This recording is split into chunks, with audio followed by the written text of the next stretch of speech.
Et si je te disais que Jésus est caché dans le premier mot de la Bible? Genèse, chapitre 1, verset 1. Au commencement. Le mot d'origine, en hébreu, ça se dit Bereshit. Ça se lit de droite à gauche, et il y a 6 lettres dans ce mot. Alors faut suivre, chaque lettre a un sens, et il y a plusieurs mots dans ce mot. Les 2 premières lettres donnent le mot Bar, qui veut dire le Fils. Ensuite, Aleph, qui veut dire Dieu, Shin, qui veut dire détruire, Yod, qui veut dire main, et Tav, qui veut dire croix. Donc rien que là, ça devrait déjà faire tilt, mais si tu fais une phrase avec ça, ça te donne le Fils de Dieu détruit par sa main sur la croix.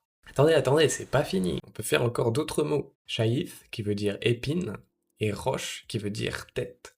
Ça donne le Fils de Dieu détruit par sa main sur la croix, avec des épines sur sa tête. Et si tu forces un peu en finissant tous les mots qu'il y a dans ce mot, ça te donne Béroche, le cyprès, c'est une sorte d'arbre. Chi, qui veut dire cadeau. Bête, qui veut dire maison. Et en rajoutant un petit tave à la fin, qu'on a déjà utilisé, qui veut pas seulement dire la croix, mais qui veut aussi dire l'alliance, eh bien ça te donne une phrase, le cyprès, en cadeau, pour la maison de l'alliance.